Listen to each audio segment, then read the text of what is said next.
Muy bien. Buenos días, Leandro. Buenos días, Juan, qué gusto. Muchas Qué gracias por gusto. la invitación. No, al contrario. Quiero presentar en esta oportunidad al doctor Leandro Rodríguez Valverde, quien es graduado en física con estudios de posgrado en sismología y física de la Tierra de la Universidad de Cornell, Estados Unidos, miembro del Centro Internacional de Física Teórica de Trieste, Italia. Actualmente se desempeña como director ejecutivo del Centro Regional de Sismología para América del Sur, CERESIS, distinguido con la medalla del dios Huari de Chavín por la Dirección Regional de Cultura de Ancash y además es guaracino. El doctor Leandro Rodríguez nos presentará en forma muy detallada, como ya es costumbre en él por la experiencia que tiene en la materia, datos importantes que hay que recordar en esta oportunidad en que conmemoramos los 50 años del terrible terremoto que asoló nuestra tierra y cambió toda la vida de los ancachinos y en especial de los guaracinos y yungaínos hasta la actualidad. Bienvenido, doctor Leandro Rodríguez. Muchas gracias, Juan. Para mí es un placer realmente estar aquí. Ahora me encuentro fuera del país, estoy en Maryland, en Estados Unidos, un poco preocupado por toda esta situación y me parece que recordando esta fecha, pues, digamos, podríamos decir triste para todos los guaracinos. Triste y a la vez momento de reflexión, un momento importante para saber qué acciones tomar. Y empezamos, creo que desde ya, con algunas preguntas que usted nos podría aclarar, ilustrar muy bien. Por favor, díganos por qué ocurren los desastres, cuándo empezamos a gestar los desastres, qué nos puede decir acerca de los antiguos peruanos y el conocimiento de su ambiente y tecnología para afrontar los terremotos, en especial el caso de la civilización Caral. Bueno, Juan, creo yo de que hay que diferenciar muy bien lo que viene a ser un fenómeno natural y lo que es un desastre. Y muchas veces utilizamos el término de desastres naturales. Y los desastres naturales no existen. Los desastres no son naturales. Lo que es natural es un fenómeno. El terremoto es un fenómeno natural, un huracán, una erupción volcánica son fenómenos naturales. Pero un desastre es nosotros lo producimos, no es natural. ¿Por qué lo producimos? Porque ignoramos, vivimos indiferentes al medio ambiente donde nos estamos y ignoramos las amenazas a las cuales estamos expuestos. Entonces, toda nuestra vida, todas nuestras acciones en ese medio ambiente van en contradicción muchas veces con ese comportamiento de la naturaleza, con esas amenazas. Y obviamente, y tarde o temprano, ocurren esos fenómenos naturales y como hemos hecho todas nuestras actividades, construir nuestras casas, nuestras ciudades, etcétera, en contradicción con eso, cosechamos grandes desastres que se traducen en pérdida de vidas, pérdida económicas, etcétera. Ahora, en relación a al resto de tu pregunta, yo cuando ocurrió el terremoto me pregunté siempre, era muy joven, estaba en el colegio, pero me pregunté, dije, primero, ¿por qué ocurrió este desastre? ¿Quién fue responsable de que ocurra el desastre? No el fenómeno natural, desastre.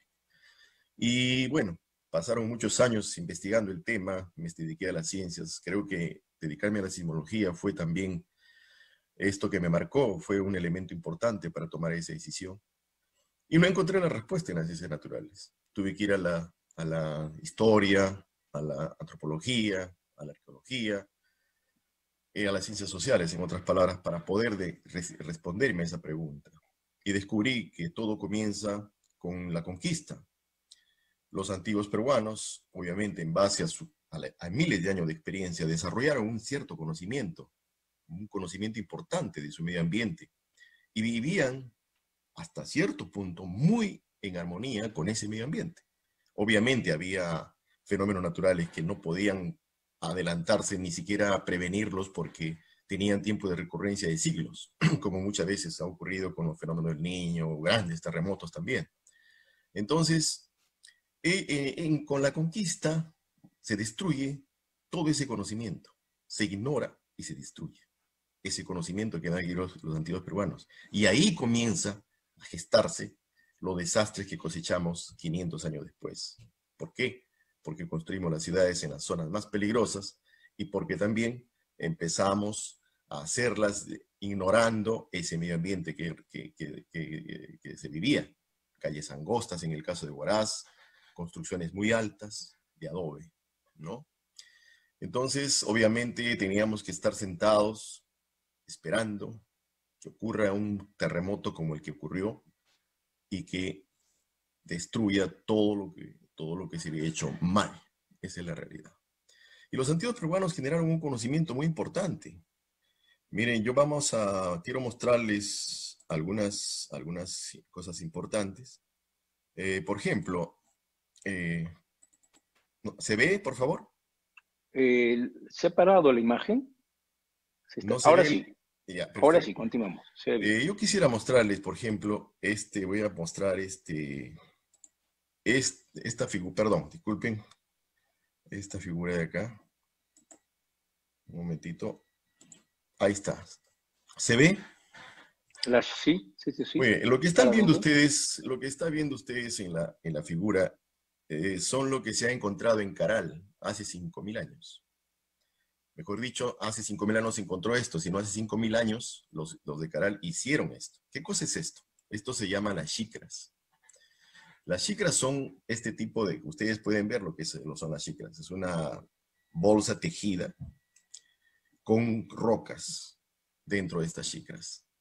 Estas xícaras se han encontrado en Caral, en las bases de las edificaciones. Y en el año 2017, unos científicos japoneses investigaron qué cosa podía hacer con estas xícaras. ¿Para qué servían estas xícaras? Este es el trabajo que ellos han realizado, donde investigan para qué eran estas xícaras. Y han descubierto que cuando pusieron las xícaras en primer lugar en unas mesas vibradoras y pusieron estructuras encima de esas mesas y simularon un terremoto. ¿Y qué ocurre con estas xícaras cuando viene un terremoto? Empiezan las rocas dentro de las bolsas, empiezan a girar. ¿Qué efecto genera eso en la estructura? Genera la disminución de la aceleración que esa estructura sufre cuando hay un movimiento sísmico. La aceleración es importante. En otras palabras, al disminuir la aceleración en la estructura, lo que estaban haciendo es disminuir los efectos destructivos dentro de esa estructura. Y obviamente, en otras palabras, lo que estaban realizando era un amortiguador sísmico. Imagínense ustedes, hace 5.000 años los de Caral generaron este conocimiento. ¿Cómo lo Y hicieron? disculpe, Sí, por favor. ¿y esta tecnología se vino usando hasta finales del siglo XVI con el arribo de los españoles o si ya se había perdido? No, esto se perdió. Esto se perdió. No se ha hecho xícaras con los españoles. Y no solamente se hicieron xícaras, obviamente si uno va, por ejemplo, a Pachacamac, en Pachacamac existe unas paredes con unos adobes de barro colocados en forma de librero, le llaman la forma de librero. Y había un espacio entre los adobes. Ese espacio también fue considerado porque ocurrían eventos sísmicos, para que los adobes tengan cierta dinámica, cierta flexibilidad cuando venía este movimiento. Entonces, obviamente, todo esto fue perdido. Recién, imagínense ustedes, hace 3, 4 años se está investigando sobre el tema. Obviamente, esto podríamos aprovecharlo ahora. Los científicos de los tercer mundo tenemos que utilizar una ciencia adecuada a nuestra realidad, con este tipo de conocimiento. Podríamos utilizarlo para las construcciones rurales, donde hay mucho adobe, donde hay muchos elementos, para poder disminuir, digamos, el efecto que ocurría en los terremotos. Y Y en sobre Caral todo no que el adobe solamente... sigue vigente, ¿no? El adobe aún se ve como un material de construcción a nivel de todas las zonas rurales. Claro, el adobe en realidad va a seguir vigente porque la materia prima está ahí, ¿no? Entonces el poblador utiliza esa materia prima para hacer su casa. Y en Ceresis también, posteriormente voy a contarles, hemos hecho un proyecto reforzamiento de viviendas de adobe hace muchísimos años, justamente para poder reforzar la casa con una tecnología barata que el poblador podría hacerla y que no lo mate la casa a él. Pero esta tecnología que estamos viendo aquí, estas chicas serían cosas importantes también que tenemos que utilizar, hay que investigar. Y por sobre todo hay que difundir, hay que educar, etc. Bueno, eso es respondiendo a tu pregunta. Muy buena intervención con respecto a este material de construcción prehispánico que definitivamente tiene que rescatarse. Doctor Leandro, usted también tiene una historia interesante con respecto a los aludes y las advertencias de los peruanos acerca de estas posibles ocurrencias. ¿Qué nos puede decir al respecto? Bueno, mira, Juan, en relación a lo que ha ocurrido en nuestra zona, en principio es una zona aluviónica y hemos hecho malas casas, malas ciudades en esos sitios. Y hay todas unas tradiciones de la forma, mejor dicho, una historia de cómo se fundó Huaraz y las exposiciones que hubieron de los curacas en esa época. Estuve conversando sobre el tema con José Salazar hace unos días, me estuvo dando más luz sobre esto. Pero en el año ya 1954, en Huaraz, en Caraz, en Yungay, había gente que les gustaba el alpinismo. Digamos, esa afición los llevó a subir al Huascarán. Ese grupo se llamaba el Grupo Cordillera Blanca. Uno de los integrantes de ese grupo fue el señor Arturo Soriano Bernardini, que está acá en Estados Unidos y que he logrado comunicarme hace poco. Al subir al Huascarán, ellos en el año 54, pues, advierten, digamos, un peligro en el Huascarán. Advierten, obviamente, una serie de rajaduras que ven, los sorprende una avalancha en el Ranairca y ven una serie de rajaduras en el Huascarán. Y cuando regresan a Lima, perdón, a Huaraz, informan que había esas rajaduras y que si eso se rompía podía llevarse Ranairca. Obviamente no les hicieron caso, ¿no? Y bueno, estas son algunas publicaciones que me mandó Soriano Bernardini. Y el 62, como se sabe, vino el aluvión de Ranairca y se llevó Ranairca. Y ellos lo habían dicho años atrás. Y nuevamente en el año, bueno, esto es lo que menciona el Estado en relación a lo que estaban hablando de los nuevos desastres que podían ocurrir ahí. Como siempre, se minimizan las cuestiones políticas, la gente ignorante que son los analfabetos científicos políticos que siempre están en el cargo. Dijeron esto, mandaron a Yungay a una persona para que puedan tomar fotografías y se acabó el problema. Y se advirtió posteriormente, y lo más importante, mire, antes de eso ellos habían subido nuevamente al Huascarán y habían visto, ya después del aluvión, rajaduras enormes en la pared del Huascarán que se vino, y dijeron que si eso se rompía, se venía un aluvión grande y se llevaba a Ranairca y Yungay. Y trajeron un especialista alemán que hicieron una reunión. Acá estoy viendo, en la presentación que les muestro, es una publicación del Comercio donde sale, acá dicen que este señor se hizo una reunión en el Departamento de Geografía de la Facultad de Letras de la Universidad de San Marcos sobre el tema de glaciales. Este alemán dijo que lo que decían estos peruanos era una afirmación sensacionalista, fuera de lugar, que el Huascarán no ofrecía ningún peligro. Imagínense ustedes, esto lo estuvo diciendo este especialista. Y sin embargo, obviamente pasó nuevamente, esto lo decían los peruanos 9 años, 5 meses, 9 días antes de la luta anunciada de Yungay. Y fue publicada en Última Hora, el 25 de mayo del 64. ¿No? Wow. Obviamente, entonces, esto fueron las siguientes publicaciones que se estaban advirtiendo sobre el problema, etc. Y aquí está Soriano Bernardini, ustedes pueden ver aquí a Soriano Bernardini cuando está presentando en el periódico, que nadie le hacía caso, decían de dónde podía romperse Huascarán. Mira, todo estaba advirtiéndose, se sabía, entonces se sabía. Curiosamente, ¿quién predicho, ¿no? Es verdaderamente anecdótico todo lo que le estoy diciendo. Sí. Y obviamente sí. se vino el aluvión y se llevó Yungay. Lamentablemente, esto no se conoce. Y debe conocerse. ¿Por qué? Porque tenemos que aprender de la experiencia para no volver a repetir los errores. Bueno, Esto es Con una de las respecto cosas. a eso, exacto, con respecto a eso, doctor Leandro, ¿qué hemos aprendido con respecto a los 50 años del terremoto? ¿Qué nos puede comentar acerca de las consecuencias y con respecto a la pérdida de la memoria colectiva? Que usted ya lo explicó, pero que usted podría volver a remarcar algunos puntos. Creo que uno de las taras y de los males de nuestra sociedad que probablemente traemos como herencia del colonialismo es un antivalor que no aprendemos a aprender. No hemos aprendido a aprender. Y por otro lado, repetimos los errores por esa razón. Y porque de alguna manera también perdemos la memoria colectiva.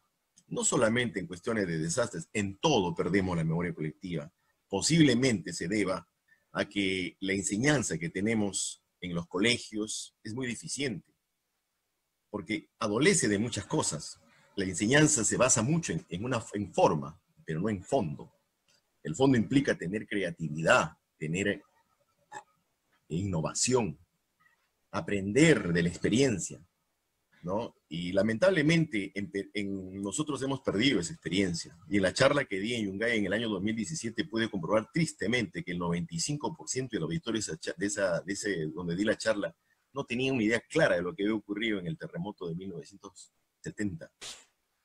Evidentemente, eso es un problema que tenemos que cambiar, que tenemos que arreglar. Y creo en los colegios no se enseña nunca historia de los desastres. Enseñamos historia de guerras, de conflictos armados, pero desastres no existen, ¿no? Entonces, vivimos indiferentes a ello. Lamentablemente es así. Y también una de las cosas que cosechamos en estos momentos con este desastre que estamos pasando en el mundo es precisamente eso, que vemos la deficiencia de nuestros sistemas educativos, de nuestro sistema de salud, y sigue, y sigue, y sigue. Y nunca agarramos a toro por las astas y decir, bueno, esto se tiene que arreglar ya. Y cuando viene un desastre, como fue el terremoto, o cuando viene un desastre como el que pasamos ahora, es donde nos saca a la luz todas las deficiencias, toda la corrupción, todos los problemas que hemos sembrado, cosechando y cosechamos en estos momentos. Entonces, con relación a esta pregunta, ¿cuál es la situación en la actualidad de las ciudades del Callejón de Huaylas? Bueno, antes de seguir con esta pregunta, quisiera comentarte un elemento de la memoria colectiva. En Japón, en el año 2011, con el terremoto grande que vino y que rompió todo, no se imaginaron que podían tener un terremoto de ese nivel. Probablemente en los periodos de recurrencia de terremoto habrá pasado los 1000 años. En una isla se observó muy pocas víctimas. Y cuando fueron a investigar, dijeron que había pasado. Había colapsado el sistema de alarma, había colapsado todo. Sin embargo, el tsunami no mató mucha gente. ¿Y por qué? Cuando fueron a la isla, los pobladores le dijeron, nosotros cuando ha venido, sabíamos que si había un terremoto de como el que ha habido, teníamos que irnos a esa colina que está allá, no a esta que está más cerca. ¿Y por qué? Porque en esa colina que está más cerca íbamos a morir, la de allá no. ¿Y cómo sabían eso? Porque nuestros ancestros nos enseñaron que así tenían que ser. Esos ancestros, ¿cuándo les Increíble, ¿no? dieron ese mensaje? Hacía 1140 años había ocurrido un fenómeno similar y los ancestros dejaron un mensaje que fue transfiriéndose por 50 o más generaciones y que ellos aprendieron de ese mensaje. Ahí la ciencia no pudo hacer nada, ni la tecnología, pero un mensaje enviado hace más de 1000 años salvó vidas. Para que ustedes se den Importantísimo cuenta de la mensaje. importancia de la memoria colectiva de una sociedad. Sí, sí, sí. En Una relación lección para a lo que aprender. mencionas, acá yo tengo algunas vistas, ¿no? En relación a Huaraz, hubo la oportunidad probablemente, digamos, ¿Se está viendo esta diapositiva, por favor? Sí, sí la estamos viendo. Muy bien. En relación a Huaraz, hubo la oportunidad de hacer una ciudad probablemente moderna, considerando todos los elementos de nuestra zona, de repente arquitectónicamente también bonita, agradable, etcétera. Lamentablemente, nuevamente nuestra cultura, nuestras taras que tenemos educativas, entró y probablemente unido eso a todos los problemas políticos, hemos llevado a Huaraz a una situación complicada. Y malas Yo te autoridades, decía, ¿no? Huaraz es esto, ¿no? Esto construimos en Huaraz. No sé si pues se habrá hecho estudios para hacer edificios de 8 pisos en esa zona, si se habrá cumplido con las normas que existen. Esto es Huaraz, esto es Huaraz. Una ciudad caótica, una sociedad fea, una sociedad Muy fea, sin de verdad. pésimos servicios. Esto es Huaraz, edificios de varios pisos que se supone que deben haber cumplido las normas sismoresistentes para que nosotros en Perú tenemos una buena norma. Esto es Huaraz. Miren ustedes, calles angostas, en fin, ¿no? Todo esto es Huaraz. Yo esto mostré hace un tiempo, ¿no? Sobre la realidad de lo que podía ser. Ahora, lo que quiero mostrarles con habíamos hablado también, no sé si conviene que muestre esto o seguimos con las preguntas. No, está bien, por favor, con En más este ejemplos. terremoto de México del Está bien. 85 ocurrió esto. Miren ustedes. Y en el 2017 Wow. ya se supone había un aprendizaje, México aprendió. Sin embargo, hubo muchos edificios que se cayeron. ¿Y por qué se cayeron? Y Porque se todo de hicieron material mal. noble, ¿verdad? Porque se hicieron mal. Claro. Metieron ahí, hubo corrupción. Un material noble que uno lo ve, si no ha cumplido las normas, si ha habido corrupción donde le han puesto menos materiales, porque, en fin, fue necesario ganar dinero, se va a caer. Esto pasó en México, algunos, después en el 2017, imagínense ustedes. Edificios de material noble que estaban en el suelo. Miren, Increíble. o sea, no vamos a pensar que lo que tenemos ahí en Huaraz como está puede quedar separado. Si se ha hecho mal, así va a pasar. ¿No? Y en el terremoto de Ecuador, el 2016, lo mismo pasó. Miren este edificio a la izquierda y a la derecha destruido totalmente. Se cayó, se sentó. En este edificio a la izquierda, aquí se sentó también. Todo esto colapsó. Este es el edificio, aquí no hay nada. Se vino Se abajo. cayó Para que totalmente. ustedes vean los materiales nobles, cómo edificios mal hechos se cayeron. Acá a la izquierda cómo estaba y cómo se cayó. Acá todo Wow. esto que ustedes ven acá y acá no hay nada. Igual acá este edificio quedó en el suelo. ¿No? Bueno, esa es digamos, un poco la digamos, Lo que podría suceder respondiendo a tu aquí, pregunta. lo que podría pasar. Obviamente, En, obviamente. Eso es en, lo que va a pasar, ¿no? Eso es definitivamente es lo que va a pasar en nuestra, ¿cómo se llama? Si es en que esta ciudad no o en reflexionamos y no nuestras hacemos todo ciudades. eso. Efectivamente, Doctor Leandro, entonces, ¿qué hacer para determinar esta vulnerabilidad en las estructuras de nuestras ciudades? ¿Cómo poder tener un mapa del peligro? bueno, en principio me parece a mí que tenemos que averiguar. La vulnerabilidad podemos definirla de manera muy simple como la incapacidad de respuesta ante una amenaza. Si la amenaza es el terremoto, mi incapacidad de respuesta es si he hecho mal mi casa. O si no conozco que es un terremoto y vivo indiferente a eso. Es una incapacidad de Claro, respuesta. Igual que nuestra vida misma, con enfermedades y con todo es lo mismo.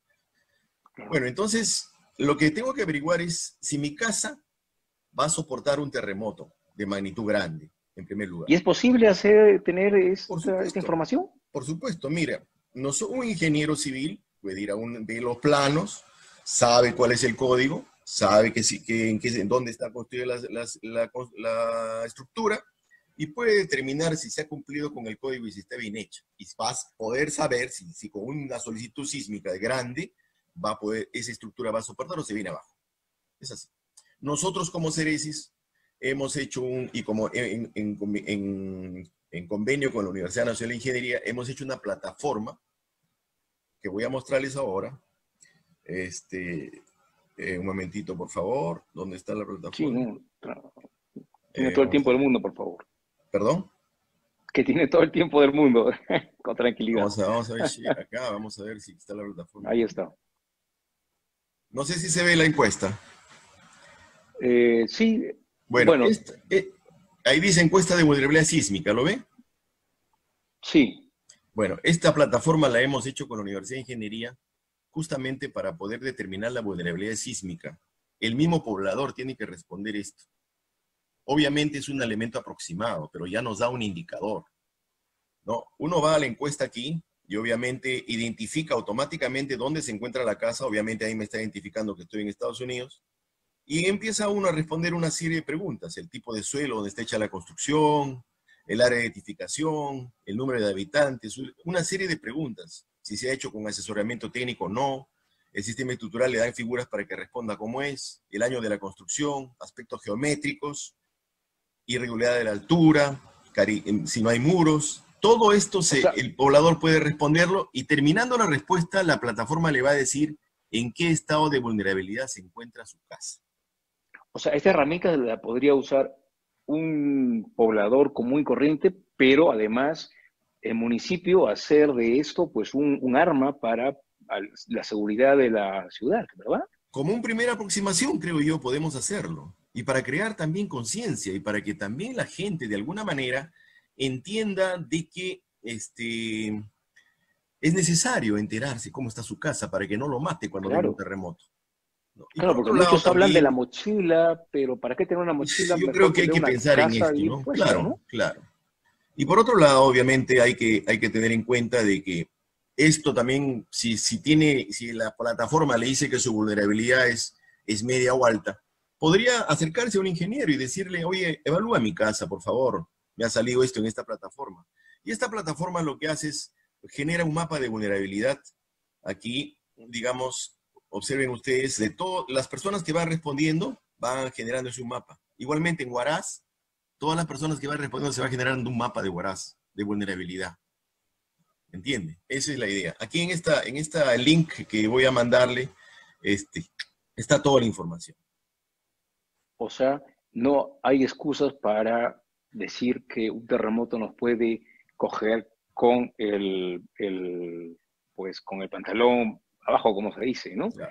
En realidad tenemos muchas herramientas y las autoridades tienen las herramientas que nos Bueno, eso muestran es lo para que hemos poder, hecho nosotros, porque uno de los elementos que aprovecho esta fecha tan triste para mí, porque perdí como 40 familiares en Yungay, que en paz descanse mi abuela, hermanos de mi padre, tíos, primos, sobrinos, etc.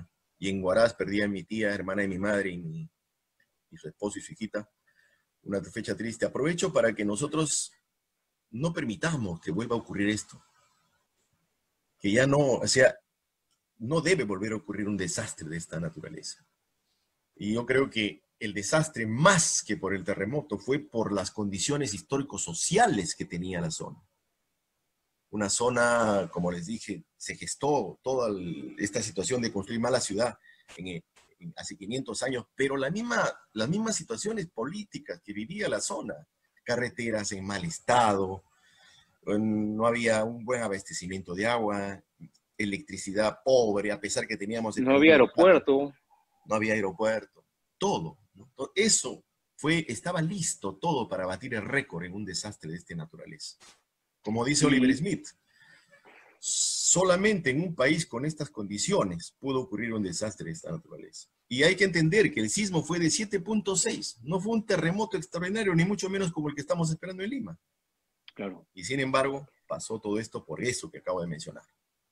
Y con respecto justo a este tema de las ocurrencias, sabemos que van a haber futuros terremotos, grandes terremotos. ¿Qué nos puede decir al respecto? Bueno, de hecho que acá tal vez es importante que voy a nuevamente, digamos, eh, compartir mi screen por mi pantalla, y aparezco americano hablando en screen. Se pega el mote, ¿no? Se pegue el mote. Quiero mostrarles a ustedes lo siguiente, por favor. Share. Un momentito, por favor. Acá. Caray, un ratito, un ratito. Esto, por ejemplo, ¿está viéndose, por favor? Sí, sí, sí, sí lo vemos. Nosotros pertenecemos son unos pronósticos que hacemos conjuntamente con unos investigadores americanos y rusos, de terremotos que ocurren en el mundo. Esto se ha actualizado al 1 de enero de este año y se va a volver a actualizar en julio 1 de 2020. Estos son los sismos, los amarillos que ustedes ven aquí son los sismos que se esperan en el mundo. Observen que para un sismo mayor de 7.5, estamos hablando de 8.85. Observen ustedes Perú que en está Perú se está ahí. esperando. esta zona ya está en alarma en Perú. Cuando incrementa la probabilidad en el tiempo de ocurrencia de un terremoto, se generan estas alarmas. Esta zona es de la zona de Lima. Lima está por acá. Ya está en alarma para un sismo de magnitud mayor que 7,5. O sea, vamos a estar hablando de 8 y más de 8 probablemente. Y el Perdón, sur del ¿y Perú estos también. cuadrados rojos qué Los significan? cuadrados rojos son las zonas donde más podría situarse el epicentro en el sur. Podría ser aquí o aquí el epicentro. Aquí todavía no se ha determinado dónde podría ser el epicentro. Pero yo con esto quiero decirle que ya estamos en alarma en Perú. O Eso sea, es muy sí hay una importante. capacidad de predecir los sismos, ya tenemos esa Esto es capacidad pronóstico. Esto es pronóstico. de Predecir pronosticar implica los estimar sismos, con precisión la hora, el la día, hora. el tamaño del sismo y, digamos, el lugar donde va a ocurrir. Un pronóstico no Lamentablemente dice, eso no se puede hacer, eso ¿verdad? no se Aún puede hacer. no se Un puede hacer. pronóstico dice, esta zona va a ocurrir un terremoto en este intervalo de tiempo, pero no sabemos cuándo específicamente. Y el tamaño va a ser este del sismo. Y yo es importante, quiero finalizar esto mostrándole lo siguiente. Aquí nosotros tenemos, yo tengo acá, estos son los sismos en el siglo XIX que han afectado al Sudamérica. Observe, en 1746, toda esta zona roja que está acá, lo ve, ¿verdad? No, no, ahí eso no lo estamos viendo. A ver, un momentito. Se quedó en la imagen de los cuadrados con A ver, los círculos amarillos. un momentito, voy a tratar de... Sí, Ahora, tampoco. qué raro. A ver, un A ver, a momentito, ver, a ver. A ver, voy a tratar muy bien. de compartirlo a la presentación. Un momentito. Sí. Lo que quiero mostrarles es importante esto, ¿no? Un momentito. O sea, lo más importante de todo es la prevención, ya que no podemos Definitivamente, pronosticar el sismo, a ver, ¿verdad? un momentito. A ver, a ver. ¿Ahí están viendo la presentación? Sí, ahora vemos el PowerPoint. Ya, ahora quiero que vean. ¿Ven esto? Sí, Muy bien. Aquí lo que quiero mostrarles es, en el primer gráfico acá, es el siglo XIX, todos estos signos, estas zonas rojas son los terremotos, grandes terremotos que han ocurrido. En 1746, este tamaño de esta zona roja implica lo que rompió ese terremoto. Fue un terremoto muy grande, más de 9 en magnitud. más de 9. En Wow. 1868, 87, etc. Y las zonas con interrogación son lo que se espera en el futuro. En el siglo XX han ocurrido sismos pequeños. El 70 fue pequeño, en teoría. El 66, el 40, el 74, el 42, el 96, en fin, son sismos que acá se puede ver el tamaño de rompimiento del sismo. Y la zona esta de aquí se llenó, esta zona que está acá con interrogación se llenó, y acá ocurrió el terremoto más grande que ha ocurrido en la historia escrita de la humanidad, que fue el terremoto de El sur Valdivia, de en Chile. Chile, 1960, 9.5 de magnitud. Y acá también en el norte fue vacío. En el siglo XXI, ¿qué cosa esperamos? Estamos esperando un terremoto muy grande aquí, que viene a ser el Frente a terremoto. Ancash, entonces, ¿no? Obviamente Justo este frente a terremoto va a las costas romper, ancachinas. este Wow. terremoto va a romper una zona desde Trujillo, o Chimbote, hasta Pisco. Va a ser un terremoto magnitud de 8,5 o 9. Obviamente va a golpear a Ancash de una manera bastante fuerte. A Lima le va a golpear muy fuerte, porque esto es un terremoto que tiene y similar a este de acá, al del 1746. Obviamente acá se ve las zonas que se espera un terremoto. Acá ocurrió el terremoto en Chile, ocurrió el 2010, el 2015, que ya anidaron estas zonas. Y acá en esta zona del norte ocurrió el terremoto de Manabí, de Ecuador, que he mostrado lo que generó. Sí. Esto es lo que se... O sea, en otras palabras, sabemos que va a ocurrir un terremoto. ¿Dónde va a ser? Aquí. ¿Qué tamaño va a tener? Grande, más de 8, 8,5. ¿Cuándo va a ser? No lo sabemos, No pero lo ya estamos en sabemos. tiempo de alarma, lo que implica que no, el tiempo se ha acortado. Por lo Y, tanto, hay que y, estar y, prevenidos. y díganos, quizás de alguna forma de predecir, ¿y este tiempo de alarma cuánto tiempo es? O sea, ¿qué El tiempo periodo de de alarma son tiempo más o menos nos 5 puede años. dar? 5 años. 5 años, 5 años. 5 años. O sea, Ya ha tenemos habido 5 años tiempos de para alarma. prepararnos. Ha habido tiempos de 5 años alarma para antes del prepararnos. terremoto de Ecuador, de Chile, el 15, en terremoto de Sumatra, el terremoto de Japón, terremoto de México. Entonces, tiene buena aceptación. Doctor Orlando, entonces, en realidad es una buena noticia porque saber que son 5 años los que tenemos para prepararnos da la oportunidad a las autoridades que lo están escuchando de que tomen en cuenta todas las estas enseñanzas que nos está dando y sobre todo las herramientas que está diciendo que tenemos a la mano y que podemos utilizar para hacer nuestras ciudades seguras, relativamente seguras, porque de todas maneras, pues un terremoto de gran magnitud va a causar daño, pero por lo menos tratar de minimizar el número de víctimas que podrían producirse. Es importante que usted, pues, quizás lee un mensaje profundo para que toda nuestra gente que gobierna en nuestras municipalidades, las regiones, lo escuchen y tomen en cuenta. Es grave esto. Una de las cosas que tengo miedo en estos momentos es que ocurra un terremoto ahora, en esta situación en que está Perú. Pero creo yo de que uno de los elementos importantes y que hay que tener en cuenta es, como lo he dicho al principio, saber qué amenazas son a las que estamos expuestos. Y prepararnos para vivir en paz con la naturaleza. Hay que saber convivir con el medio ambiente donde vivimos en paz con la naturaleza. Para eso tenemos que, como lo hicieron nuestros antepasados, hacer las construcciones, vivir, generar un proceso de educación que es sinónimo de prevención para poder estar listos ante cualquier evento natural que pueda venir. Si vivimos Sobre en paz todo, con la naturaleza, esos eventos naturales no nos van a dañar, no nos van a afectar.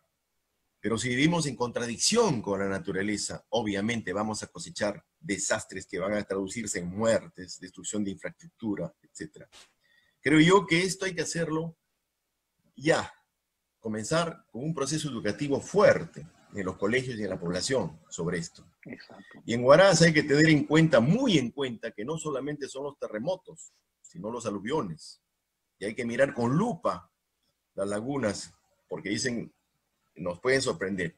Y si sabemos que pueden haber aluviones, tenemos que construir nuestras casas en donde no va a venir esa agua, ese lodo, esa avalancha. No, señor, que pasaron unos años o nos olvidamos, perdimos la memoria y vemos todo el cauce que viene del aluvión del 41 lleno de casas. Entonces, lo único que estamos haciendo es generando todas las acciones para construyendo, en otras palabras, un nuevo desastre. Eso es lo No, que no queremos. es, es lamentable, pero las advertencias están dadas. Ya no sé qué más podemos hacer, simplemente pues desde esa plataforma que ahora recordamos los 50 años del terremoto, pero también queremos poner nuestra visión al futuro, 50 años en adelante, y usted está dando las herramientas para poder vivir en paz con la naturaleza, evitar muertes. ¿Qué mensaje final nos podría brindar en este momento, doctor Leandro? Quería informarles también que hemos comenzado una serie de proyectos con la UGEL de Yungay. Firmamos convenios con la Municipalidad de Huaraz y no hicimos absolutamente nada, esa es la realidad. Pero hemos comenzado cosas en Yungay para poder crear las condiciones educativas que puedan llevar a no ocurrir nuevamente este terremoto. Me parece que nosotros tenemos que reflexionar sobre lo que hacemos como huaracinos, como ancachinos, frente a la vida. La diferencia de los países no la representan la cantidad de plata que tienen, no la representan los recursos que tienen. La diferencia está en la actitud frente a la vida que tienen sus habitantes. Y esa actitud tiene que ser proactiva, tiene que ser una actitud innovadora, una actitud creativa, una actitud de aprender a aprender, de no mirarnos al espejo y decir, vivimos en esta realidad, estos fueron los errores que cometí, no los voy a volver a cometer. Desmistificar un poco lo que fue Huaraz antes. Añoramos tanto cosas por romanticismo, vivimos en el pasado. Huaraz fue una ciudad con muchas limitaciones. Era ya una zona de catástrofe, como lo dice Oliver Smith. Teníamos muchos problemas. Entonces hay que pensar ahora en adelante, que tenemos que aprender de esa experiencia, de todo lo que nos ha ocurrido y decir, no va a volver a ocurrir nunca más esto, porque voy a actuar de manera inteligente frente a esa naturaleza en que vivo y voy a empezar a generar voy a empezar a producir en las generaciones que nos anteceden una memoria colectiva que les permita entender su pasado para vivir su presente con proyección al futuro. Muchas gracias, Juan. Y los niños son pues los, nuestros habitantes del futuro y como usted dice, la enseñanza en los colegios acerca de los desastres es fundamental. Doctor Leandro, muchísimas gracias. Esperamos verlo por acá pronto, no con un terremoto, sino para celebrar tal vez la puesta en valor de todos estos conocimientos que usted nos está enseñando y pues tengamos un Huaraz no de 50 años, sino de 100 años y más. Muchas gracias. A usted las gracias, Juan. Hasta luego.